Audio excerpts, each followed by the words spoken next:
Hallelujah. Let's pray in the Spirit. Oya rabasikiya lama kandala rabasikiya rabashala lalala. Ora babaya lalala masikiya rabashala bakandala rabasikiya lalala. Oh, hallelujah, Lord. Hallelujah, Jesus. Patuloy ka namin pinupuri, sinasamba sa Espiritu at katotohanan ng Diyos. Sapagkat ikaw lamang ang karapat-dapat na purihin at ikaw lamang pa yung Lord God, ang deserving pa yung Lord God na mapapurihan sa lahat ng aspeto ng aming mabuhay, sa lahat ng aming kalakasan, buong puso at buong kagalangan pa yung Lord God. Kaya Lord, patuloy po namin inaanyayahan ang iyong Santong Espiritu na siyang manguna sa amin pa yung Lord God, sa aming pakikinig ng iyong salita. Tunay nga po, Panginoon, dalangin ko, O Diyos, na buksan mo yung spiritual ears po namin, buksan mo ang aming spiritual eyes, upang sa ganun pa, Lord God, matanggap namin, makita namin kung ano yung nais mong ipabatid sa bawat isa sa amin pa, Lord God. Salamat, Lord God, at patuloy po, Panginoon, ako'y nagpapakumbaba sa iyong harapan, at patuloy na inaalay sa iyo ang aking buhay. Wala po akong kakayanan, Panginoon Lord God, kundi ang magtiwala at mag-rely lamang sa iyo, Panginoon Lord God. Dalangin ko, Diyos, na ako'y itago mo sa iyong likuran, Panginoon Lord God. Ikaw ang makinig, ikaw ang tinig mo, Panginoon Lord God, ang siyang mapakinggan nila at hindi ang tinig ko, Panginoon Lord God. Salamat po, Ama, na ikaw ang kanilang makita at hindi po ako, Panginoon Lord God. Open their spiritual eyes, Panginoon Lord God. Salamat na patuloy mo kami lukuban ng iyong banal na dugo at wala pong magagawa ang kaaway upang hadlangan, upang tanggapin namin, Panginoon Lord God, ang mga salita mo sa araw na ito, God. Salamat, Panginoon. Salamat, Banal na Espiritu. Ikaw ang patuloy na mag-take control sa lahat ng mapapakinggan today, Panginoon Lord God. Salamat po, Ama, sa iyong lahat ng papuri at pagdakila sa pangalan ni Jesus. Amen. Amen. So, minsan pa po, palakpakan po natin ng masigabo ang ating Diyos ng buhay.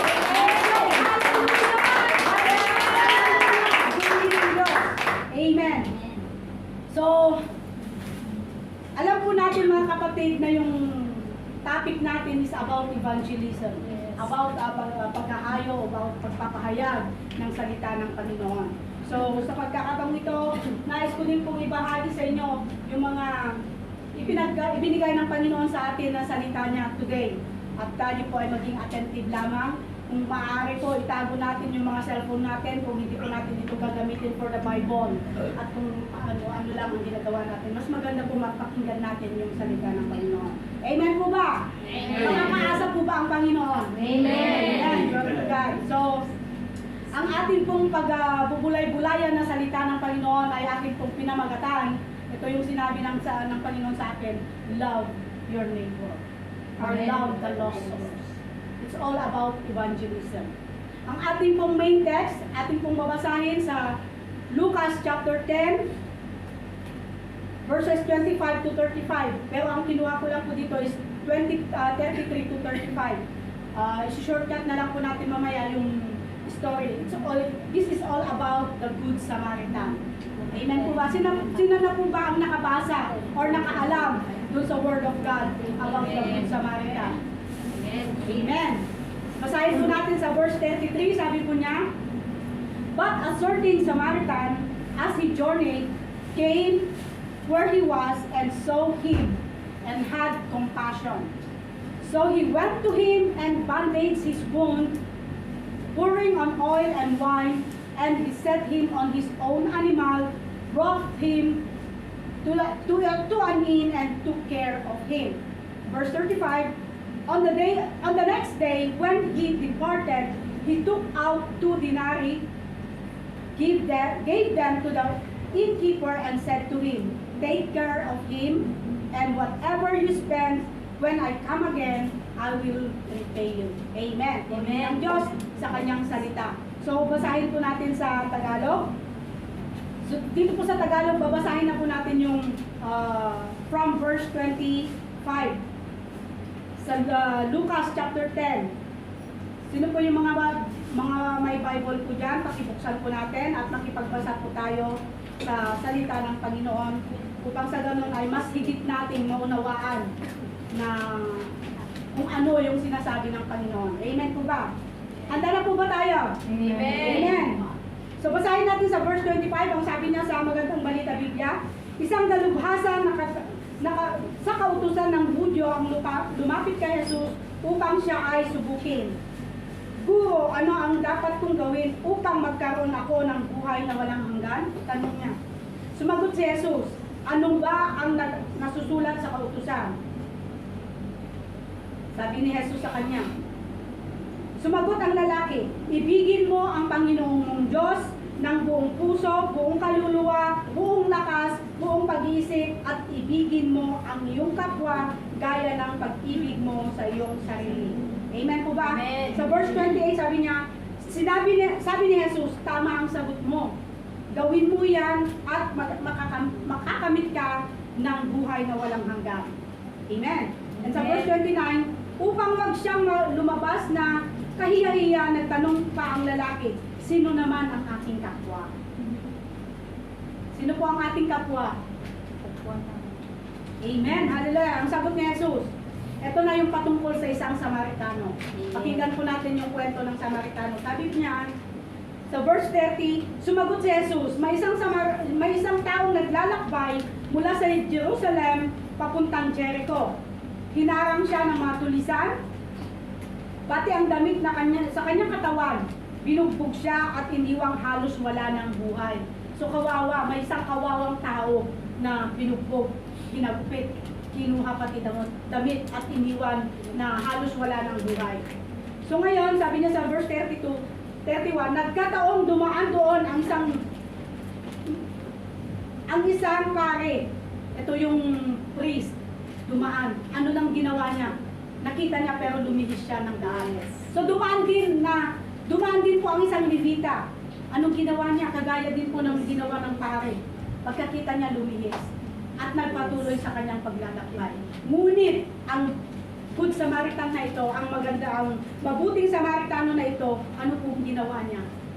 Ginaya din po ba niya yung ginawa ng dalawa, ng priest, ng pare at ng Levita? No. Anong ginawa niya? Ito yung unang natin. Doon sa verse 33, sabi niya, ngunit may isang Samaritanong naglalakbay na padaan doon. Anong una? Nakita niya. So ang ating pagbubulay-bulayan na salita ng Diyos is about sa paghahayo natin. And I want to share, mga kapatid, yung mga susi kung paano maging epektibo at maging successful sa pag-iebanghelyo o pag-share ng Word of God. Meron po tayong 6 dito na mga key kung paano natin magawa yung isang successful na pag-iebanghelyo sa labas. Amen. Ang una is vision. Kagaya po ng Good Samaritan, ang unang nangyari doon is nakita niya. So nung nakita niya ng Samaritano yung nakahandusay or yung duguan or yung nabugbog na tao doon sa daan, hindi lang po sa nakita niya kundi nagkaroon siya ng compassion. Yes. So sa atin po, ito yung binigay sa atin ng Panginoon. Ako'y nagagalak sa mga kapatiran natin na nung nagkaroon tayo nung last Sunday ng care group conference, maalala niyo po ba yung sinabi ni Pastor Evelyn na yung about vision? Yes. Natatanggapin natin sino yung mga tumanggap. Amen. And glory to Amen. God na may mga tumanggap sa vision na yon. So, ang vision, ang pangitayin ay napakahalaga sa pag-ibanghilyo ng salita ng Diyos. Amen. Hindi natin maipapahayag ang salita ng Diyos kung hindi natin mai-visualize or hindi natin yakapin yung vision na binigay ng Panginoon sa atin sa iglesyang ito. Ano ba yung vision na binigay ng Panginoon sa atin? To seek and save sinners. So dapat po, ang bawat isa sa atin ay maging kabahagi sa pagpapahayag ng salita ng Diyos. Yakapin po natin yung vision. Baka isang dahilan na bakit hindi pa tayo nakakapaghayo ay wala ang vision sa atin. Hindi pa natin niyayakap, hindi pa natin tinatanggap ang vision na binigyan ng Panginoon. So kailangan po natin, kung nais po natin na tayo po ay maging kabahagi dahil sa ating pagkatawag sa ating Panginoong Diyos, tayo po, sino pong naniniwala na siya ay tinawag ng Panginoon? Amen. Tayo po ay may pagkatawag. Ang pagkatawag po natin ay hindi lamang para sa ating sarili, kundi para din sa iba. Kung noon tayo ay sinagip, tayo ay na-save dahil sa mga taong ginamit ng Panginoon, tayo din ngayon ang gagamitin ng Panginoon. Yes. Save the lost. So Amen. magkaroon tayo ng puso na mayakap po yung vision. Amen po ba? Amen. Kagaya po ng Good Samaritan, niyakap niya yung vision. Nakita niya yung sitwasyon ng lalaki na yon na nakahandong siya. Hindi lang sa nakita niya, nagkaroon din siya ng compassion. Yes. Amen po ba? Amen.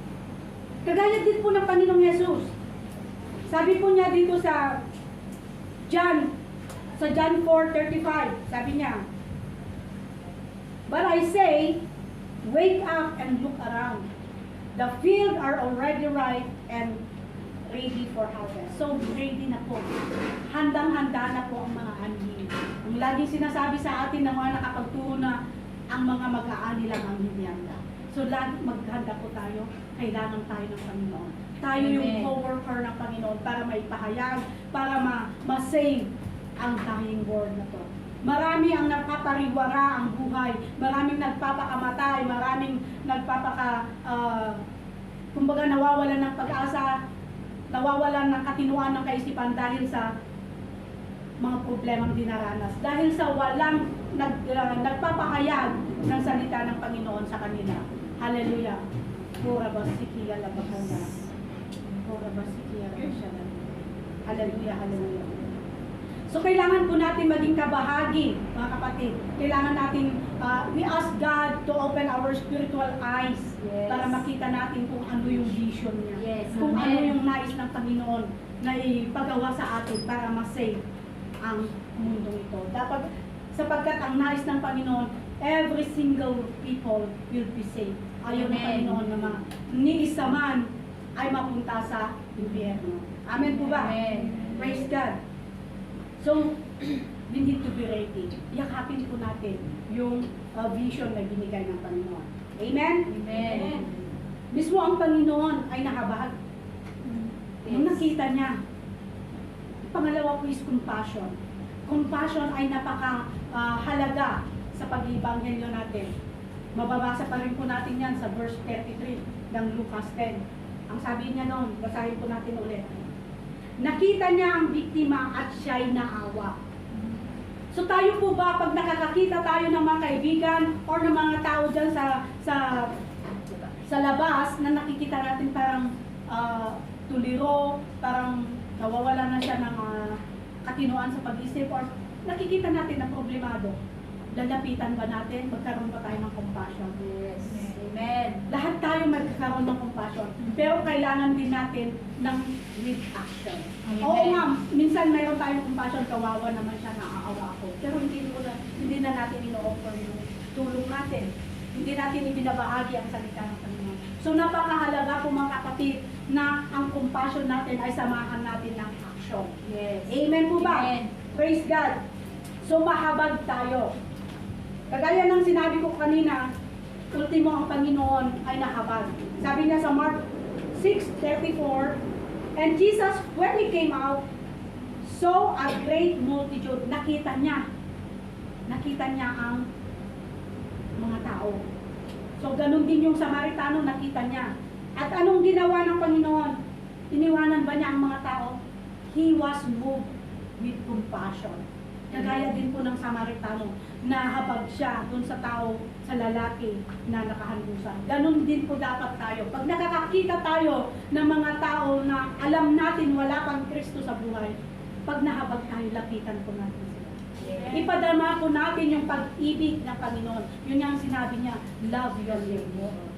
So paano po natin may papahayag or may ipapakita yung pag-ibig natin sa ating kapwa?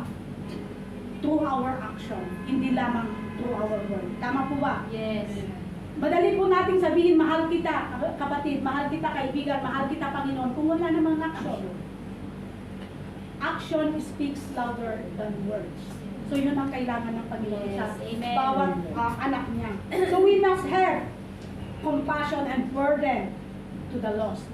Magkaroon tayo ng desire.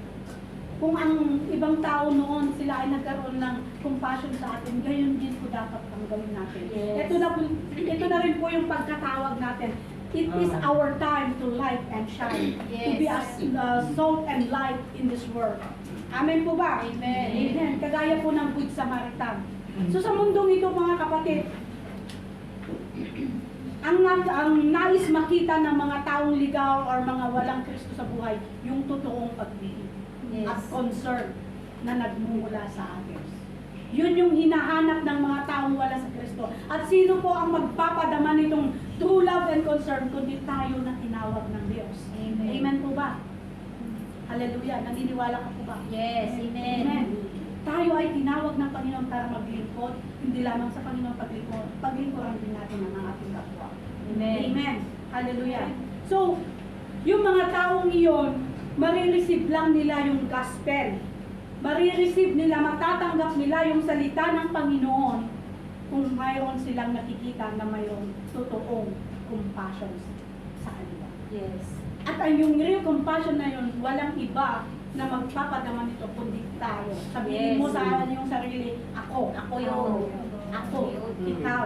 Tayong lahat. Amen. Ipadama natin yung pag-ibig na ating natanggap sa Panginoon. Huwag natin sarilinin. Sabi nga na dun sa 1 John chapter 3:17. If someone has enough money to live well and sees his brother and sister in need, but shows no compassion. Meron daw isang mayaman or isang may kaluwagan sa buhay at nakita niya yung kapatid niya na nangangailangan pero wala siyang compassion. Masasabi mo ba na nandun yung pag-ibig sa kanya? Siyempre hindi po, di ba? Yes. Kasi walang aksyon. Hindi niya naipadama yung pag-ibig ng Diyos. Amen. So kailangan po nating ipadama. Kailangan nating kailangan maramdaman ng mga kaibigan natin, mga kapamilya natin, yung totoong pag-ibig, yung concern, at tayo yung gagamitin ng Diyos. Amen. Amen. Hallelujah. Praise God. At number 3 po, sabi ko niya dito is anointing of the Holy Spirit. Ito yung isang napakahalagang key kung paano magkaroon ng successful na pag-ibanghelyo o pag-share ng Word of God. Without the presence of the Holy Spirit, kahit gaano pa tayo magsalita, maghapon tayo nag-share ng Word of God, kung hindi tayo pinapangunahan ng banal na Espiritu Santo, useless mga kapatid. Hindi tayo pakikinggan ng mga tao. Hindi nila mararamdaman yung sinishare mong salita ng Panginoon. There is no power. Without the presence of the Holy Spirit, there is no power. Ang sabi po niya sa Acts 1:8, but you shall receive power when the Holy Spirit has come upon you. So yun, magkakaroon lang ng kapangyarihan yung binabahagi nating salita ng Diyos kung tayo po ay puspos ng banal na Espiritu Yes. Santo. Amen. Huwag po tayong manangan sa ating sariling kakayanan, huwag po tayong manangan sa ating sariling katalinuhan sa pagpapahayag ng salita ng Diyos.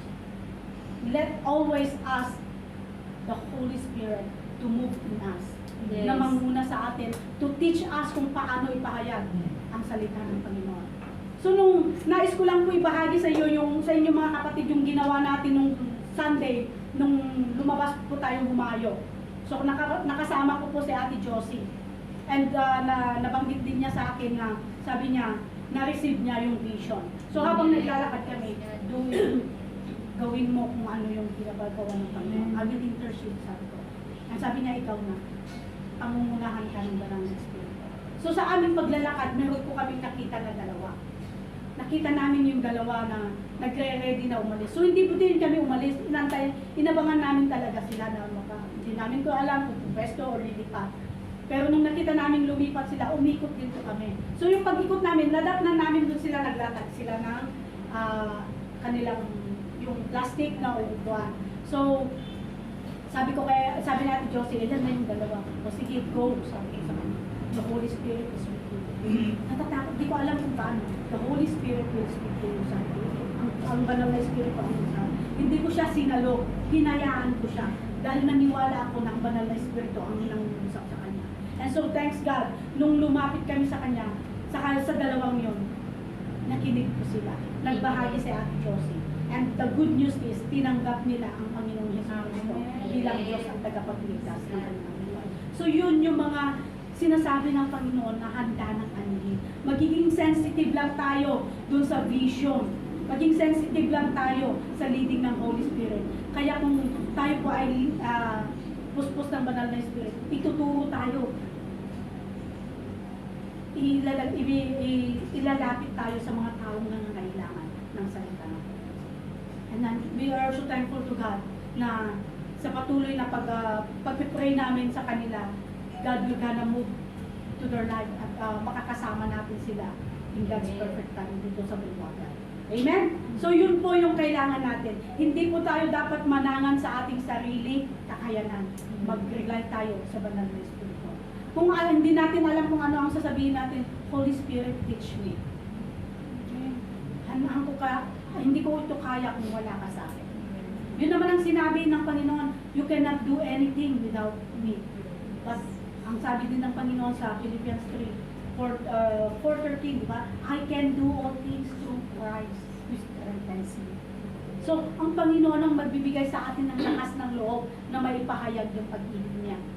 Ang Panginoon, through the Holy Spirit, ang magsasalita para sa atin. Gagamitin lamang tayo bilang instrument niya, bilang tinig niya para maipahayag yung pag-ibig ng Diyos sa mga naliligaw natin mga kaibigan. Hallelujah. Ang sabi nga, di ba, sa Acts 1:8, ituloy po natin, sabi niya, and you shall be witnesses in me, to me. So, maging witness tayo ng Panginoon. Sabi niya, in Jerusalem, in all Judea and Samaria, and the end of the earth. Ito po, meron pong revelation ng Panginoon sa akin dito about dito sa mga Jerusalem, Judea, and Samaria, and all the earth. Ang Jerusalem po, it represents our loved ones. Our family na wala pang sa Panginoon. Hindi po yung literal na pupunta tayo sa Jerusalem. Napakalayo kaya. Pamasahe pa lang mamumroblema tayo. Pamasahe na lang natin pagpunta ng church na mamumroblema tayo. How about pagpunta pa natin ng Jerusalem? So ang Jerusalem po na binibigay na sinasabi ng Panginoon dito, our loved ones. Our family, our relatives na wala pang Kristo sa buhay. Ipahayag po natin ang salita ng Diyos. At yung Judea na sinasabi niya is our workplace. Yung mga kapitbahay natin, mga nakakasalamuhan natin, pagpunta natin ng market, pagpunta natin ng school or school bus na maghatid sundo sa ating mga alaga, and sa workplace po natin. Ito po yung sinasabi ng Panginoon sa atin na Judea. At yung Samaria, kung saan tayo idadakong muli ng Panginoon. Kung ililipat tayo lahat sa Canada, why not? Praise God. Glory to God. Kung may pupunta sa Amerika, may pupunta sa iba't ibang yun na po yung pagkilos ng ating Panginoon. So let God will be done sa salita ng Panginoon nito sa ating buhay. Amen po ba? Amen. The Holy Spirit will cause people to acknowledge Jesus as their Lord and Jesus and Savior. So ang banal na Espiritu ang kikilos sa kanila. Nandun yung conviction ng Holy Spirit. Hindi po natin sila pwedeng pilitin na tanggapin mo na si Kristo, malapit na siyang dumating. No. Let the Holy Spirit move. Amen. Pwede lang po natin silang tanungin, gusto mo bang tanggapin si Jesus as your Lord and Savior? Kung hindi pa talaga ready, huwag mo po natin pilitin. Hayaan po natin na ang banal na Espiritu, that is the work of the Holy Spirit. That is not our work. Hindi po natin ito trabaho ng banal na Espiritu. Ang trabaho lang po natin ay mag-share ng word. Kung pero yung pag-move ng Holy Spirit, yung pagbabago ng kaisipan, ng puso ng mga taong hinahayuan natin, ang makapangyarihang Diyos lamang ang makagagawa nito. Gagamitin lang tayo as instrument para maipahayag yung salita ng Diyos. Amen po ba? Amen. So kagaya din po ng Good Samaritan, ginamit niya yung oil. Oil is a symbol of the Holy Spirit to heal the wound of a dying man. So, yung oil na to, yung banal na Espiritu, ang maghihilom, ang magtatrabaho sa puso, sa sugatan na puso, sa masaktan na puso ng tao. Hindi po tayo. Hindi natin kaya yun na gawin. Hayaan natin ang banal na Espiritu. Yes. I-accept lang natin ang Panginoon bilang our Savior and Lord. Ganun din po ang pagpapahayag natin. Pwede natin silang akayin, pwede natin silang tanungin na Gusto mo bang tanggapin si Jesus bilang Diyos at tagapagligtas ng buhay mo? Pag sinabi nila, oo, lead them into the prayer of acceptance. Amen po ba? Amen. Kagaya po ng ginawa namin ni Sister Josie, we lead them. Dahil tinanong namin kung gusto nila na matanggap or tanggapin ang Panginoong Diyos bilang kanilang Diyos at tagapagligtas. And they said yes. So we lead them in prayer of acceptance. So ganun din po tayo. Huwag po tayong mahiya na magtanong. Pero kung ayaw pa po nila or hindi pa sila ready, huwag po natin silang pilitin. Yes. Amen po ba? Amen. Amen. So napakahalaga po yung role ng Holy Spirit sa ating paghahayo. Kasi siya yung mangunguna sa atin. Lagi nating anyayahan ang banal na Espiritu na manguna po sa atin sa ating paghahayo. Amen po ba? And number 4, purification. Sabi niya sa verse 34, Hallelujah. Doon sa binabasa natin kanina sa Lucas chapter 10, verse 34, sabi niya, nilapitan niya ito, binuhusan ng langis at alak, wine. So, binuhusan niya ng langis at alak. So, yung alak na ito, it symbolizes the blood of Jesus. Ito po yung blood of Jesus na mag-purify sa puso ng tao, sa puso po natin. Sa pamamagitan ng dugo ng Panginoong Jesucristo na dadaloy sa atin, dito tayo mag-purify. Only God can do this. Kahit ano pang gawin natin, na sabihin natin na para tayo po ay magkaroon ng pagkalinis or malilinis tayo, no psychologist, no good works can say or can tell na tayo po ay mahugasan sa ating or sa ating mga nagawang kasalanan. Sabi niya sa 1 John 1:7, and the blood of Jesus Christ, His Son, cleanses us from all sins. Only the blood of Jesus. So sa ating paghahayo, we must use the purifying power blood of Jesus Christ to help people or the lost souls to get deliverance from all the bondages of sin. So, sa pamamagitan lamang ng banal na dugo ng Panginoong Jesucristo. So, ito yung sinasabi ko kanina, wala pong amount ng magandang gawa or good works or circular counseling that can remove the guilt from human heart. Only by the blood of Jesus can cleanse us and forgive all our sins and give peace and joy sa buhay ng mga makasalanan katulad po natin. So nung tinanggap natin ang Panginoon, tayo nahugasan ng kanyang banal na dugo. Tayo po ay nalinis ng banal na dugo ng Panginoon. So ganun din po yung gagawin po natin. Gagamitin po natin yung purifying power ng blood of Jesus sa pag-ibanghilyo, sa pag-share ng Word of God. Ipapaunawa natin kung gaano kahalaga yung blood of Jesus para sila ay magkaroon ng kapatawaran sa lahat ng mga kasalanan. Kagaya din po sa atin. Through the blood of Jesus, tayo ay nahugasan sa lahat ng ating mga kasalanan, sa lahat ng ating mga karumihan. Only through the blood of Jesus. Sabi din niya yan sa Matthew 26:28. Amen? Amen. And then yun yung gagawin po natin. We will going to use the blood of Jesus. Hindi lang po sa pananalita natin, kundi all through the power of the Lord and through the power of the blood of Jesus. And number 5, continuation or follow-up. So, sa ating paghahayo po, hindi lamang po enough or hindi lamang po huhinto doon, mag-i-end doon yung naipalhayag mo na yung salita ng Panginoon, napatanggap na natin siya. We need to follow up them. Lagi tayong magkaroon ng connection. Kung nawala na yung connection natin sa kanila, kung hindi na natin sila na-follow up, hindi na natin alam kung ano nangyari, kung nagtuloy-tuloy sila sa kanilang pananampalataya o pag-search sa salita ng Panginoon. So we need, napakahalaga po sa evangelism ang pag-follow up. The Good Samaritan took the wounded man in the inn. So ito, dinala ng Good Samaritano, yung mabuting Samaritano, yung taong hilugasan niya, nilinis niya lahat. So, hindi lamang siya doon. Nung nakita ng okay, hindi na niya iniwan doon. Anong ginawa niya? dinala niya sa isang inn, o sa isang hotel, o sa isang hotel. So sa atin po, bilang mga may mga nahikayat o may mga nahayuan po na tayo, huwag po natin silang iwanan kung saan natin sila nakita. Kung saan natin sila nahayuan, huwag na po natin silang iwanan doon. Anyayahan po natin sila sa iglesia. Anyayahan po natin sila sa templo ng Panginoon. So ganun din yung ginawa ng Panginoon. Yung ginawa ng Panginoon na Jesus established His church as soon as people repented of their sins in the day of Pentecost. So ang Panginoon mismo ang nagtatag ng iglesia. So dalhin po natin sila sa iglesia ng Panginoon. Huwag natin silang sarilinin.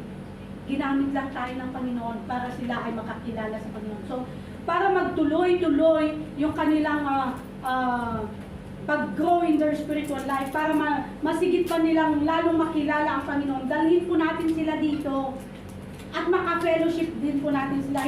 Masaya ka ba, kapatid, na ikaw lang yung nakaka-fellowship or ikaw lang yung nakakausap ng nakayuan mo? Masaya ka ba? No, syempre. So, pag naidala po natin dito, mas maramdaman niya yung kagalakan sa puso. Ay, ang sarap pala dito. Sa susunod, babalik ako. Sister, babalik ako, ang saya pala dito. So, napakaganda pong feedback yung gano'n. Kesa naman po yung naghayo tayo, oo nga, we can always go to the place kung saan sila naroon, pero kailangan pa rin natin silang dalhin sa iglesia. Dahil yun ang sabi ng Panginoon, God established the church kung saan natin dadalhin yung mga nahayuan natin, kung saan tayo magtipon-tipon. Sabi niya sa Hebrews 10:25 na huwag nating kaligtaan ang pagtitipon-tipon sa iglesia ng Panginoon, di po ba? Amen. So ganun din po ang gawin natin. Para mag-grow din po sila, makilala nila ng mas malaliman at magkaroon sila ng katatagan ng pananampalataya. We can help them to grow in the Spirit. Amen. Yes. Maganda po na lagi natin din po silang binibisita doon kung nasaan sila. But we always ask them and let us invite them para naman mas maramdaman nila yung presensya ng Panginoon. At Amen. maramdaman nila yung pag-ibig ng bawat isa sa atin na dumadaloy mula sa Panginoon. Amen po ba? Yes. Amen. Amen. So yun yung sinabi niya sa Acts chapter 2, verse 42, and Acts 11:22 to 24. So basahin na lang po natin yan. Yun yung magiging assignment po natin. So let us dito na nagtuloy-tuloy ang fellowship dun sa iglesia. Dun tayo mismo sa iglesia ng Panginoon. Acts chapter 2, verse 42 and Acts 11:22 to 24. Amen? Amen. Praise God. And last but not the least, provision. Alam niyo po ba ang provision? Provision. Taga-provide. Amen. God is our great provider, di ba? Yes. Amen. So, anong ginawa ng Good Samaritan? Basahin po natin sa verse 35. Ang sabi niya, kinabukasan, binigyan niya ng 2 salaping pilak ang may-ari ng bahay panuluyan at sinabi, heto, alagaan mo siya. At kung higit pa riyan ang iyong magagastos, babayaran ko sa aking pagbabalik.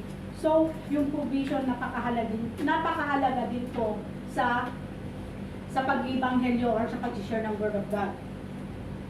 Kagaya din po ng Panginoong Yesus, sinuportahan din po siya ng mga babae na para may provide yung mga pangangailangan niya sa ministry at ng kanyang mga alagad. Saan naman matatagpuan yung Sister Faith? Sabi nyo, sa Acts 11:28 to 30. And Lucas chapter 8 verse 3. So doon, sinuportahan siya ng mga babae sa pinansyal na pangangailangan para maipagpatuloy at maipahayag yung salita ng Panginoon. So sa atin po, bilang mga miyembro at tagasunod ng Panginoong Jesucristo, we must be generously support the ministry of God. Amen. Sa paanong pamamaraan, pagbibigay ng ating tithes. Tumahimik? Yes. Amen. Hallelujah! Dapat excited tayo mga kapatid. Alam niyo po ba mga kapatid na sa pagbibigay po natin ng ating mga ikapo, tayo ay naging bahagi sa pagpapahayag ng Ebanghelyo ng Diyos. Bagaman hindi tayo mismo yung nakakapunta doon or hindi pa naman natin naranasan na magpahayag ng salita ng Diyos sa mga tao, tayo po ay nagiging kabahagi kung tayo po ay nagbibigay. Amen. Bakit? Kasi nagagamit ang iglesia ng Diyos, ang templong ito, naging kabahagi tayo. So yung mga nawiwin soul po natin nadadala dito, so kabahagi ka. Kaya wag kang malungkot, kapatid. Kahit wala ka pang nadala, kabahagi. Pero hindi naman po ibig sabihin na wag na po tayo magdala, ha? Magdala pa rin po tayo. Ang magandang balita lang doon is, magandang natin doon, kabahagi pa rin tayo mga kapatid sa ating pagbibigay ng ating ito. Ayaw nyo pa noon. Ang sabi ng Panginoon yan, bakit kailangan nating magbigay? Sa Malakay 3:10, para may pagkain sa aking tahanan. Ano pong pagkain po? Hindi po literal na pagkain. Pagkain spiritual. Yes. Dito tayo na lalong lumalalim. Dito tayo lalong nakakapakinig ng salita ng Diyos. Ganon din po yung mga nakakayuan natin. Pag ini-invite po natin sila, nakatutulungan po natin sila na mag-grow. Kasi lumalalim sila, nakakapakinig sila ng salita ng Diyos mula sa mga pastors, mula sa mga nagbabahagi ng salita ng Diyos na ginagamit ng Panginoon. So kabahagi ka. Sabihin mo sa katabi mo, kabahagi ka. Kabahagi ka. Kaya magpatuloy tayong magbigay. Hello? Hindi na sinabi yun, ha? Kaya magpatuloy tayong magbigay. Amen. Ayaw nyo pa noon, naging kabahagi ka na sa pag-ibanghelyo ng Panginoon, sa pag-ibanghelyo sa salita ng Diyos. Pagpapalain ka pa ni Lord. Amen. O, dubli-dubli, di ba? Yun yung pangako ng Panginoon sa Malakay 3:10. Bring your tithes into the storehouse so there is a food. So much food na makakain. At kung ginawa mo ito, pagpapalain ka pa ng Panginoon. Ayaw nyo pa noon, doble-doble. Amen! Hallelujah! Amen! Praise God! So sa ating pagbibigay sa ating mga ikapo, nakakatulong tayo. Amen. Free po yung gospel. Sa pag-evangelize po natin or sa pakikinig natin ng salita ng Panginoon dito, free po yung gospel, wala pong bayad. Pero yung etong templo na kinaroroonan natin yan, itong flat, nirerentahan natin, ito yung may cost. Ito yung may bayad. The gospel is free, pero yung lugar kung saan tayo nagtitipon-tipon, ito yung may bayad. Kaya tayo nagkakaroon at nagbibigay ng ating ikapo para mapunuan. Yun yung sinabi ng Panginoon, para mapunuan yung pangangailangan sa iglesia. Ano yung pangangailangan sa iglesia? Renta, tubig, ilaw. Di po ba? Amen? Amen. So, salamat sa Panginoon na patuloy po tayo na magbigay ng ating ikapo. Huwag po tayong manghinayang. Huwag po tayong magsawa. Dahil sa pagbibigay din po natin ng ating ikapo, nagiging kabahagi ka, nagiging kabahagi tayo sa pag-ibanghelyo ng salita. Marami ang dumadalo. Marami pang mga souls ang darating. At kabahagi tayo. Amen po ba? So, kailangan po natin ibigay. Huwag po tayong maging madamot. Kagaya din po ng ginawa ng Good Samaritan, ang sabi niya, kung kulang pa sa pagbabalik ko, pagbabalik ko, ibibigay ko, babayaran kita. So, ganun din po tayo. Magkaroon tayo ng compassion sa mga lost souls. Magkaroon tayo ng heart. Pag ibig sabihin na every time wala siyang pera, kasi may trabaho din naman po tayo, may trabaho din po sila. So, nagkataon lang po siguro na wala siyang pamasahe that time. So, we need to saluhin natin sila. Kagaya din ng Good Samaritan. Siya yung nagbayad sa lahat ng expenses. Para lang gumaling, para maligtas. Ganon din po tayo. Magsakripisyo po tayo ng ating financial. Dahil ang pinagpumulan din naman po natin ng ating financial ang Panginoon. Di po ba? Sa ating pagsasakripisyo ng ating pagtulong sa ating mga disipulo, ang napapapurihan ng Panginoon. Amen. At ang disipulong yon ay nawiwing natin sa Panginoon. So di ba napakasaya yung ganun? Napakasarap sa pakiramdam na ganun, na sa pamamagitan ng ating mga financial na pagtulong sa pagbibigay ng ating mikapon, nagiging kabahagi ka. Although hindi natin kilala yung nadala, pero naging kabahagi ka. Amen. Ganon din po ang gagawin nila pag sila po ay nagtuloy-tuloy sa ating Panginoon. So maging kabahagi po tayo sa iglesia nito. Amen? Amen. Hallelujah. So